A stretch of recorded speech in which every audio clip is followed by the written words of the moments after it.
because I'm here for the second time, I was planning to wear glasses, just to be different, right? To see that somebody else here. But if I wear this, I can't see anything. So, sorry, you're gonna have to put up with me again, once more. So it's again a pleasure to be here. The audience is a little bit reduced, but I'm pretty sure that you are here it's because you are interested in this subject. And you see that, again, this subject that we're going to talk here is very important for the evolution of the navigation system. And I need the control to change. Okay. Okay. And this relates to the evolution of what you are seeing in the center. It's the evolution of the technologies that are necessary to support the different components of the navigation system. And you have already seen this picture before. And every time I try to convey a message, I try to use always the same expression. It's not about what we have to do, but it's always about why we have to do. Why we have, for example, why we develop these roadmaps. It's basically to support the development of the improvement of the navigation system. We're going to see also during our conversation how they are organized. This is important so you can understand what is behind these roadmaps. And of course, we're going to have to highlight also what we have inside these roadmaps. And before I start talking about the specifics on these roadmaps, let me see, what do you think that we need roadmaps? And I guess you already have the answer in front of you. These roadmaps, they are crucial elements for us that will provide the timelines of the technology required to support the system we want to have. So we developed these roadmaps to give an anticipated information to the industry on where we are going, where we want to be. Remember, the people who are here in the morning, you saw my presentation with a big map showing where we want to be. So the roadmaps will tell us, will tell the industry where we are going. So they will have anticipated information on where we are going, so they can be prepared to support the aviation industry as a whole. I mentioned before in my previous presentation that, so while we have the threads in the aviation system block upgrades, where they define the necessary operational improvements that we need in our system to support the operations, and they drive, right, the development of the necessary improvements in our system. The technology roadmaps, on the other hand, they define the lifespan of these specific technologies that need to support the evolution of the system and eventually also the decommissioning of legacy systems. So the roadmap will show us where the technology, new technology will come, and also and also where some of them will be dying. And more important, these roadmaps, they drive us towards a global interoperability of systems. This is one of the most important aspects of these roadmaps. I guess it is also important to note that according to the past 3 years, the achievements we have in the past 30 years, the typical deployment of this communication, navigation, surveillance technology, this takes around 20 to 25 years to take place. And this, of course, includes the aircraft forward and also some retrofit. So, and this, again, highlights the importance of these roadmaps, not only to face the challenge we have currently, but also to inspire the future evolution of the system. And we have to remember that to have this technology support our operational improvements, we also need to have standards that will guarantee that these systems spread all over the world, being used for different aircraft flying in different parts of the world. We have to have standards to guarantee the interoperability of the systems and also harmonization of procedures using this technology. And that's why we also need a standardization roadmap. The standardization roadmap reflects our work in ICAO on the planning, on the development of new provisions to support the use of technology, or the update of current provisions that will be supporting the different operational improvements. I had a link here before, but I don't have access to the link, but you can see there what is highlighted in black at the end, and you have the picture right in front of you. These standardization roadmaps, they help us to define the work program of the ICAO Air Navigation Bureau. In our work program, we have these standards that are necessary to be developed by the ICAO Secretariat or by different group of experts to support the implementation of the operational improvements supported by these new technologies. So, first of all, you need to understand what is inside these roadmaps. So we have developed roadmaps for communication technology, navigation technology, surveillance technology. We have also for information management technologies, and also for the avionics. Because I guess it was Vinci addressing this point. It doesn't matter if we have all the infrastructure on the ground. If we don't have aircraft equipped with the necessary avionics, they don't match, they don't work.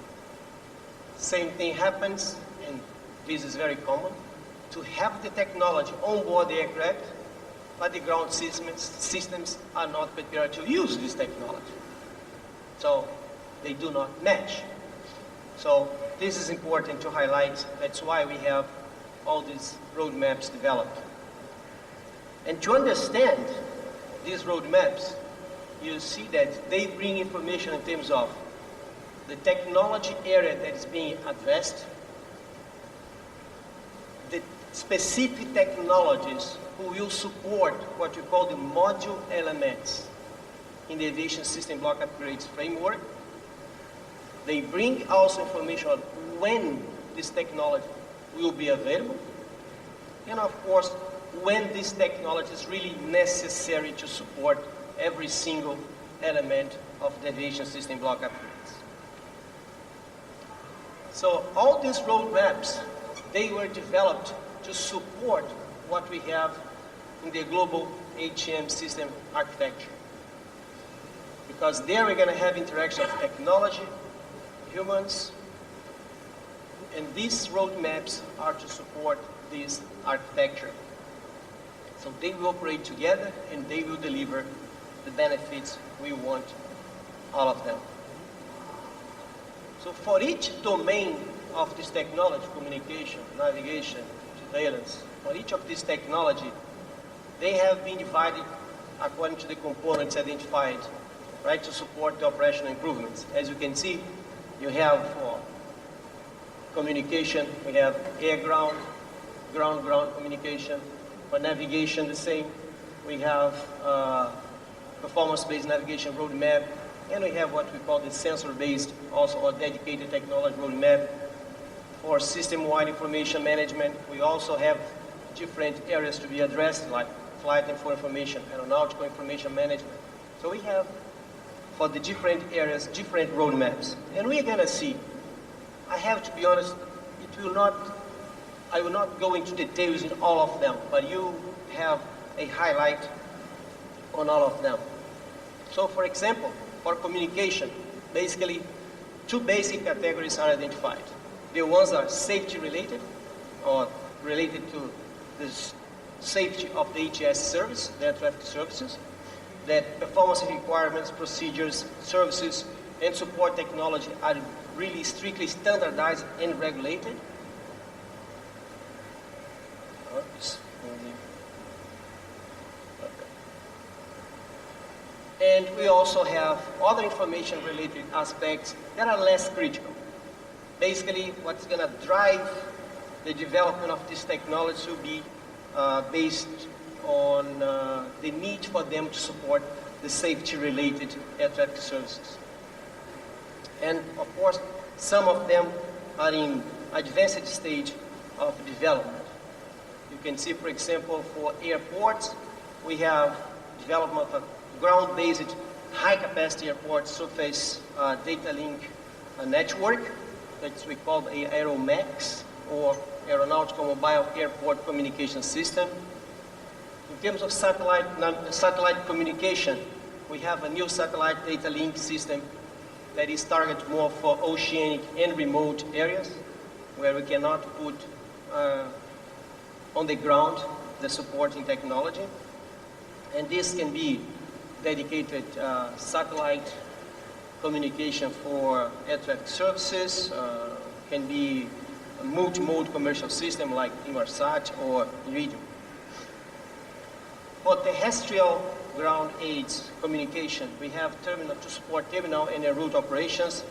We have these ground-based systems, and one of them that has been termed as the aeronautical L-band digital aeronautical communication system, or as we normally call them, the LDACs. So let's see, to start, what we have for air-ground communication. As I mentioned before, these roadmaps, they were developed to support the aviation system block upgrades, to support the evolution of the navigation system. In terms of concept, we have a conceptual roadmap, and this technology will support the application of these new concepts. In this particular item, we have for block 0 time frame. And remember, when I talk about block 0, I'm talking about something that is currently available. Most of them at least, because they relate to technology, procedures, standards, anything that allows the implementation of this technology should be available. So this is, I'm talking about 2013, in principle everything would be available. When I talk about block 1, I'm talking about some technology procedures that will be available now in 2019. When I talk about block 2, I'm talking about 6 years later, so 2025, and block 3, 2031 and beyond. So in the case of communication ground-ground for block 0, we know that aviation will continue to rely on the communication system we have, VHF and ACARS, or Aircraft Communication Addressing and Reporting System, and VDL Mode 2 and the Aeronautical Telecommunication Network. But we know that ACARS will start to migrate towards VDL Mode 2, and SATCOM ACARS will continue to be used in oceanic and remote areas. For block 1 and block 2 time frame, so after 2019 to 2025, the services, the air traffic service will continue to exploit the technology that we have today and maximize the benefits of VDL Mode 2 and Aeronautical Telecommunication Network. The VHF ACARS will continue its evolution towards VDL Mode 2, and HF ACARS, we are assuming that will be phased out by this time as better data links will be available. In the block 3 time frame, so I'm talking about 2031 now, so data link will become basically the primary means for communication.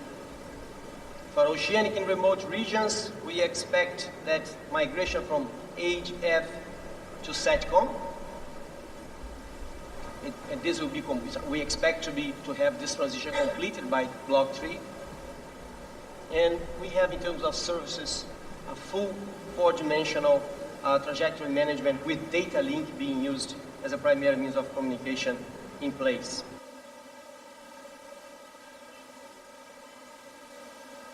For About this next one, communication. We are still in the area of communication. IP networks in block 0 will continue to be deployed. We have internet protocol being deployed right now and will continue. Important to note is that what we are doing today in some place with Internet Protocol version 4, we will be migrating to International Protocol version 6. So some of the ground-round voice communication will be replaced for voice over Internet. And in case of the air-ground voice communication, the 25 kilohertz channel will continue to be used and deployed. And of course, in some continental areas like in Europe, they will continue to deploy 8.33 kilohertz channel. In the block 1 and 2 time frame, what we expect is that the traditional ground-round voice communication will continue to migrate towards voice over Internet protocol. The introduction of digital NOTAM and MET that will be using the aeronautical information exchange model and the weather information exchange model will be in place, widely implemented over Internet protocol networks. And we will start to see the flight information exchange model introduced as a global standard for exchange flight and flow information. And this will be, we hope this will be finalized by block 2 to have the whole world using flight and flow information for a collaborative environment as the main mechanism to exchange flight information. In the block 3 time frame, it is quite likely, and I'm using the expressions quite likely because we're talking about 2031. So we have some uncertainties. In the morning, Steve showed one slide that the color of the rectangles were fading with time, and this represents the uncertainties that we have in the future as well. So that's why I'm saying that by 2031, it is quite likely that future digital systems will be used to carry voice as well. Again, we have some uncertainties about that, but at least that's the plan we have. So this still needs some research and development efforts, and I'm pretty sure that with the industry you have out there, it's not going to be hard to make this transition. Then we move to navigation. We have been using satellite navigation, like GPS and GLONASS constellation for quite a while now, over a decade more or less, and we have all the standards that supported them. There are other constellations coming. So for example, I can mention the Galileo, the European Galileo, or the Chinese Beidou. They are being developed. So we expect that multi-constellation and multi-frequency GNSS will be in place because they will bring the benefits that we need or solve some of the issues we have with the satellite signals today. We have some conventional navigation aids that will still be there as a backup for any GNSS outage, but some of them will be phased out. We can see clearly that the case of NDB, many places in the world have already started decommissioning, and we expect to continue to see this decommission. But some of navigation, ground navigation aids will still be in place just in case we need as a backup for any outage of the satellite navigation. The implementation, as you saw a little bit in the morning, you saw my colleague presenting to you, of performance-based navigation will make air navigation operations the norm. We tend to move from the sensor-based navigation to a performance-based navigation. And like any other area, this is not only related to navigation. We tend to move to a performance-based communication system and to a performance-based surveillance system as well. That's what we're going to see. And although the gap, we have also a specific roadmap for performance-based navigation, I will not get into details on that because my colleague has already talked to you a little bit earlier. So we're going to jump immediately to surveillance.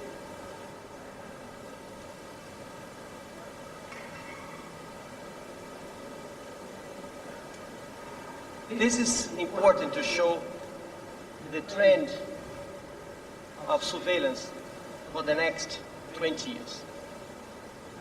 We can see that different techniques will be mixed, and based on the need, on the performance need of the system, service providers and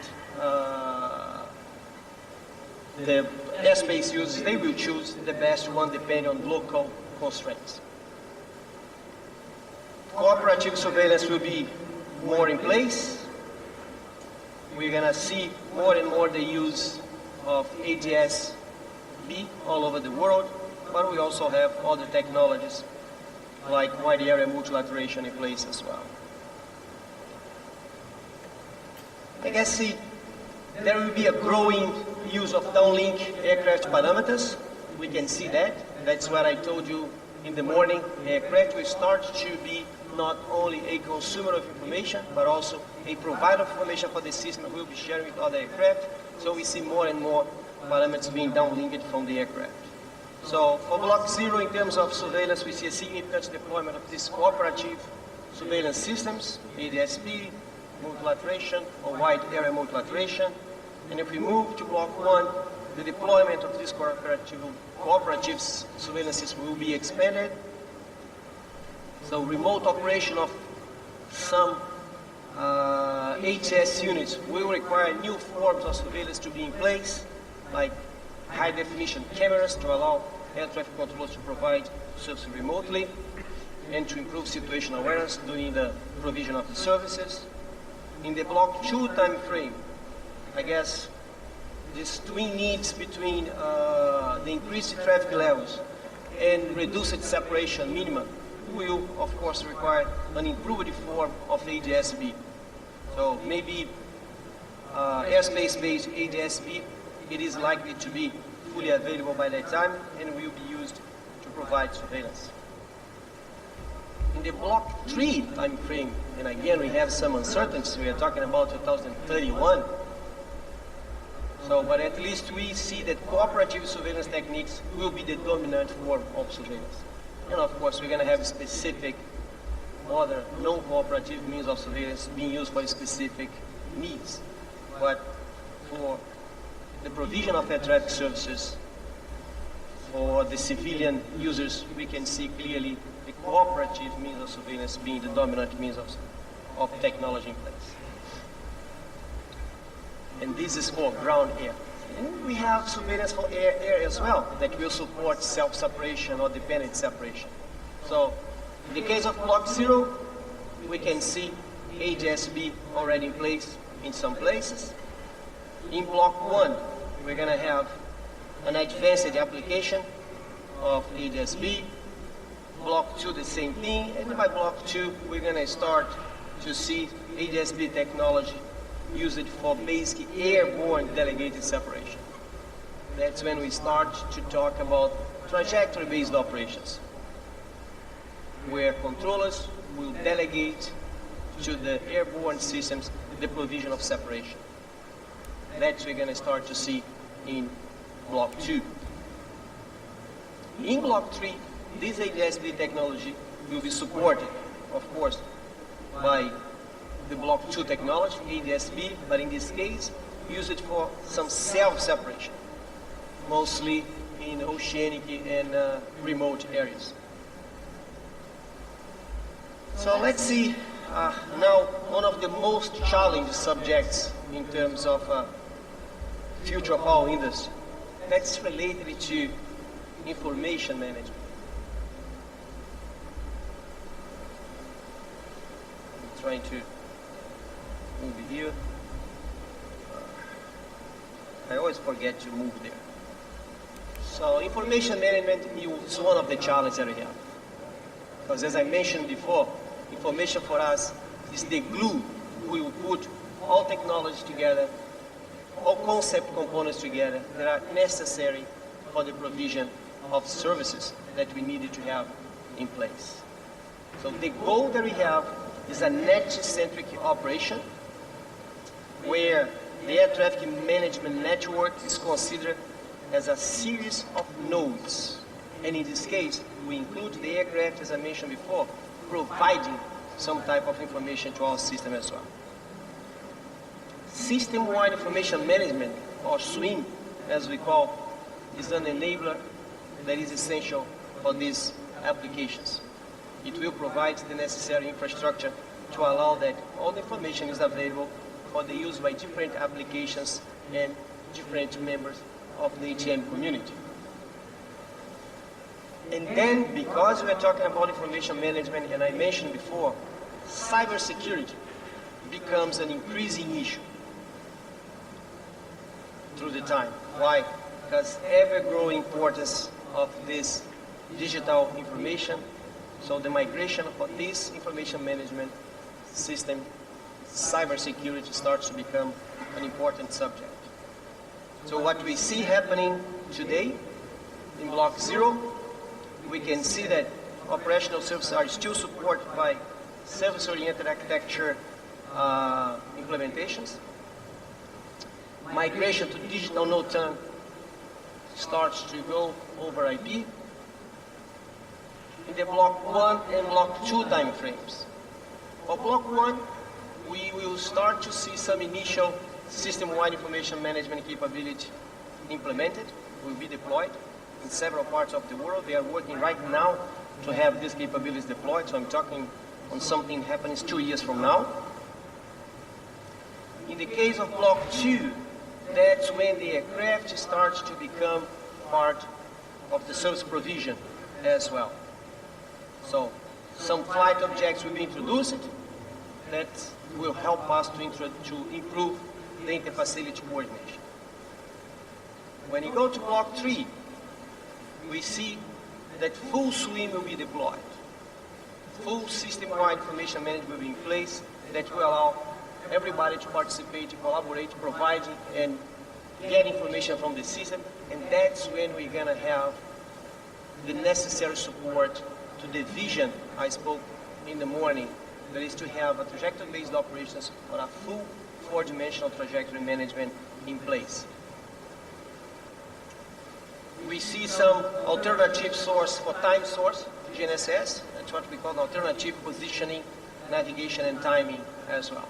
Again, I'm talking about something for 2031, so bear with me the uncertainties in the system.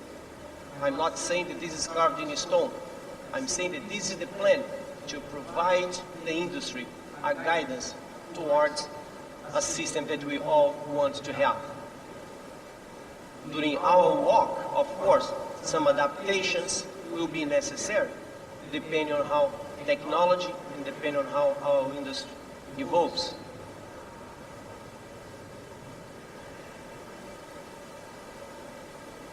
All this must be used also for the avionics, right? We have technology on the ground. We're also deploying technology to be used by the aircraft. So we have to have the necessary avionics on board the aircraft to use this.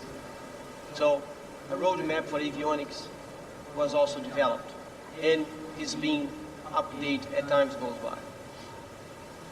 A key theme with this evolution of avionics is the increased significance in capability that is possible due to the integration of different systems on board the aircraft. I guess somebody in the morning asked a question about why communication is not considered in providing services over oceanic, or when you use, why we have requirements for performance-based navigation and we don't have for communication. Not exactly true. We have requirements for performance-based communication as well and performance-based surveillance as well. Because when you combine all these concepts together, that's the ones that will support the necessary separation between aircraft. So we have a performance-based communication, navigation, and surveillance systems as well. And the avionics will integrate all of them, and the result of the integration is a certain performance necessary to support the operations of the aircraft in different airspaces. For Block 0 time frame, the avionics, we have there that the communication system, FUNS 1A, will continue to be used. For Block 1 time frame, we see a FANS 3C with communication, navigation, and surveillance integration already done via ATN baseline 2, Aeronautical Telecommunication Network baseline 2, and this will also be available. Surveillance integration will happen also via Aeronautical Telecommunication Network baseline 2, and this will provide integrated surveillance capability. In Block 2 time frame, we can see again aircraft access to swim happening. So this will be provided by the various means described in the roadmap for air-ground data link communication.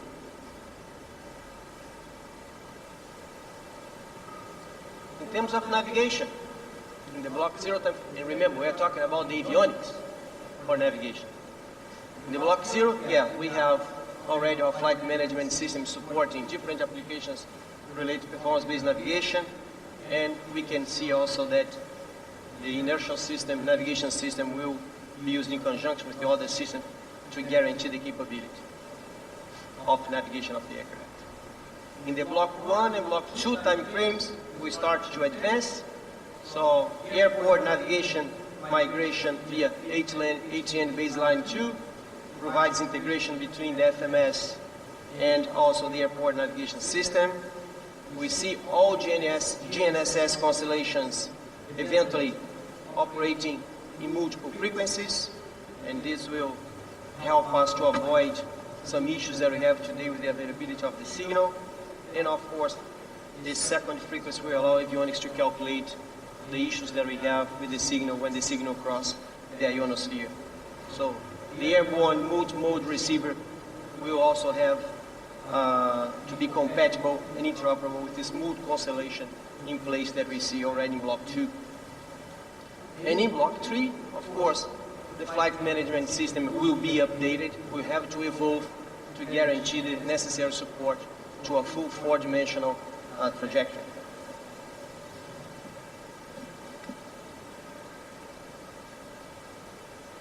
And finally, regarding safety nets, the avionics safety nets.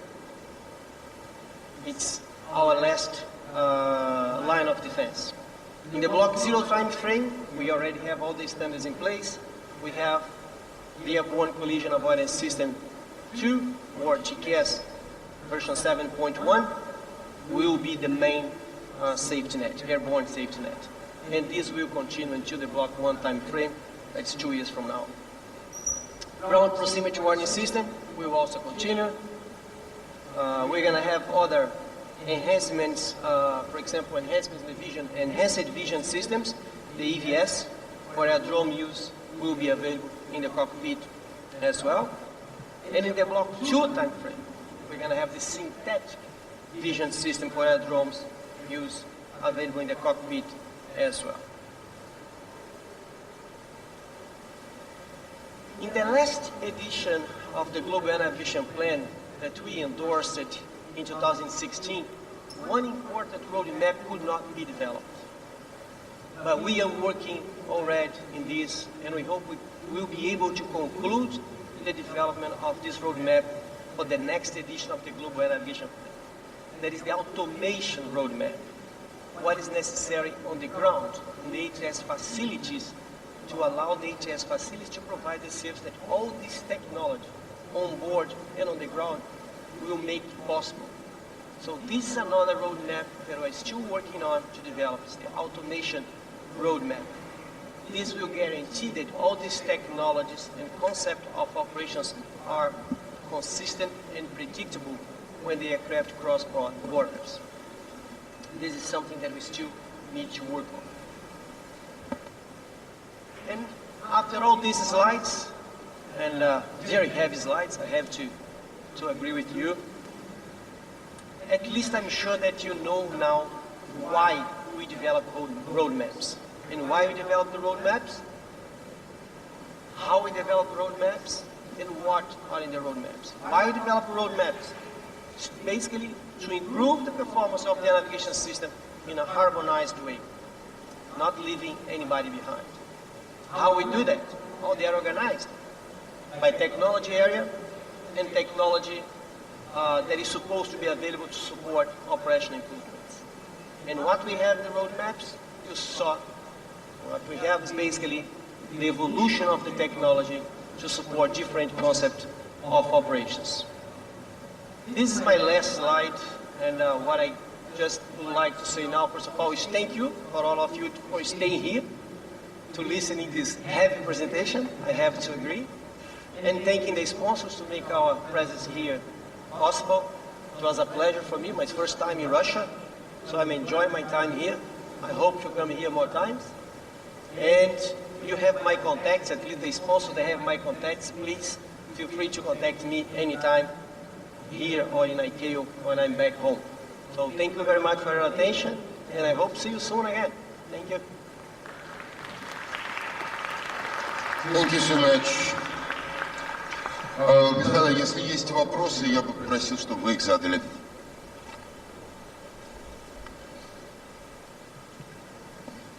Да. Thank you very much. That was very interesting, very informative presentation. And according to the plans, this work is quite great and very big scope. And ECAO and the other branches, other organizations like SAE, AC, and other committees, to what extent they are involved in this modernization and improvement? To what extent you go into to take the standards of ECAO and industry standards? To what extent you will apply these standards? Very good question. Indeed. We realize, to be honest, today, and my director is here, that will not allow me to lie to you. With time, we don't have the capability or the knowledge to develop all the standards that are necessary for aviation. So we took the initiative to bring what we call the other standard-making bodies or organizations together. And we have today what we call the Standards Roundtable. The Standards Roundtable is a group of organizations that provide standards for aviation that can be used by ICAO. So we have in this group organizations like SAE, EuroK, RTCA, and some others to help us to have these standards in place. So sometimes ICAO will not need to develop the standard, but just make reference to the standards that are already developed by other standard-making organizations. Let's not reinvent the wheel. We have this group in place, and they are already working together. And I guess we have a meeting of these people soon in Montreal, by the way. They have already been working. We're going to have the... Does anybody remember the date exactly? I don't remember the date. But they will be with us in Montreal, talking exactly about how to make faster the development of standards and how ICAO can use more the industry standards. This is happening right now. Thanks for the question, by the way. Yeah, thank you. Есть еще вопросы, господа? Thank you so much, sir.